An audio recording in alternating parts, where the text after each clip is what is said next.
You're watching Byline Wilmington on CBS 10 WILM. Where do you live? Here's your host, Don Ansell. In Brunswick County? Yeah. Yeah. We're back. Chancellor Rosemary DePaolo, who has recently announced her intentions to retire at the end of this year. What, June? End of June. End of June. So let's roll back to how the opportunity came up for UNCW and how that unfolded for you. Well, I was president, which is the equivalent of chancellor in Georgia, of Georgia College and State University, and I was there for 6 years. How large a school That was was it? about 5,500 students Okay. when I was there. It's grown since then, and it was the I had been brought in to make it the public liberal arts university of Georgia. So I had the wonderful opportunity of changing an entire mission of the university, and that was fun.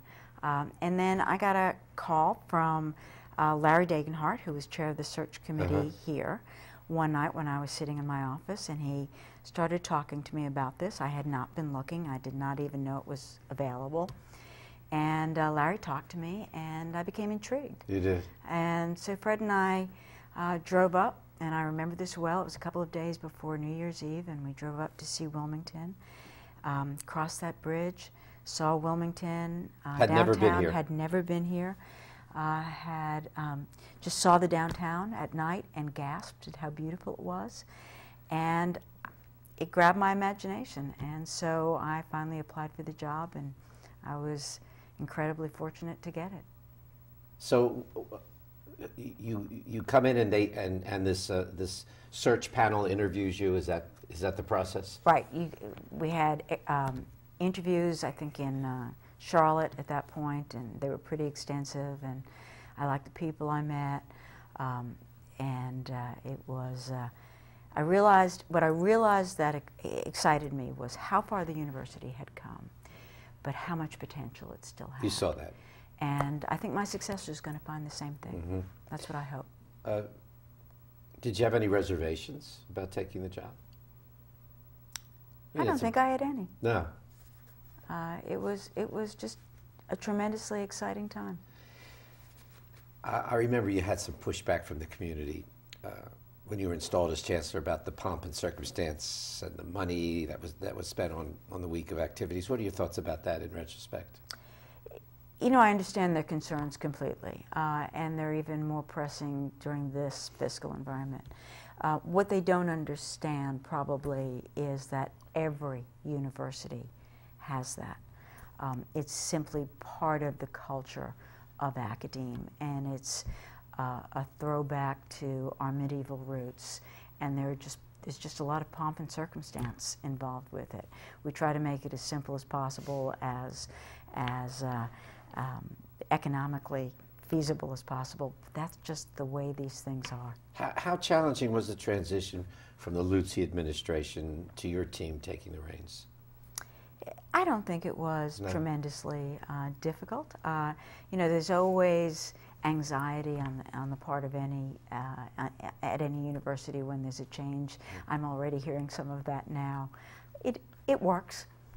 There have been some persistent rumors that you and the former Chancellor Jim Lutzy have had less than a cordial relationship. How would you characterize your relationship? You know, I respect Jim tremendously. I think he did extraordinary things.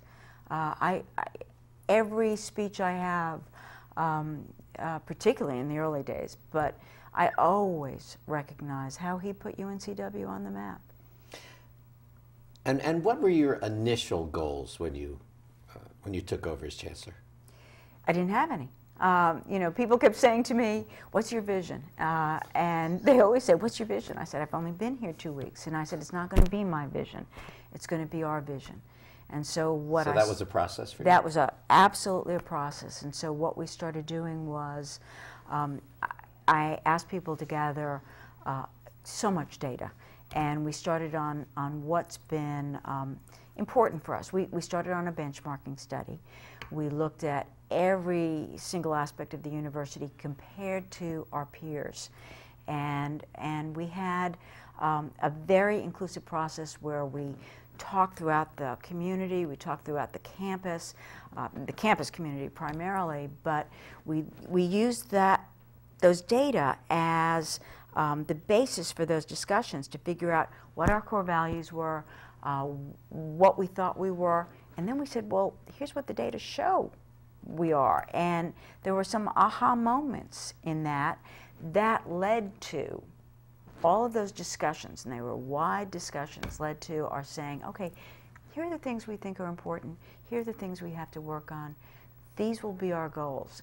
The only thing I did was gave people a deadline, and I said, we need to figure out what our goals are, what our goals will be by the time of my installation, because that's what my speech is going to be all about. So this took place in a pretty short period of time, right? Really.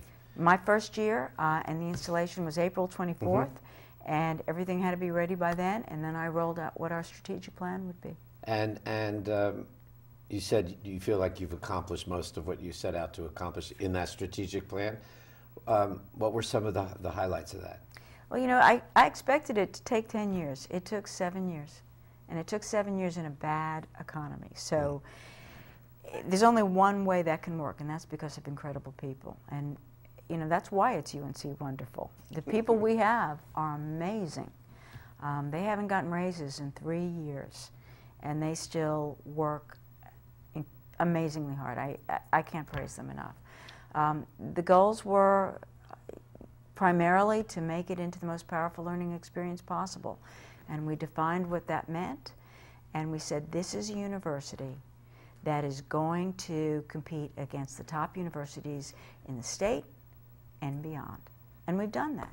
And you know, I hope you'll let me brag. I mean, this year, what led me to this were a couple of things. For the first time, Forbes, U.S. News and World Report. Forbes, U.S. News and World Report are the primary ones. We hit the top 5 in U.S. News and World Report for the first time. Forbes listed us as 17th in the entire country, and to put it in perspective, Chapel Hill is 13th. Those are pretty great indicators. Pretty good game. And the third one is, for the first time, we are third in the system in terms of SAT scores. So it's Chapel Hill, State, and UNCW. We're going to take another break. When we come back, how important is fundraising to the success of a chancellor? Stay with us.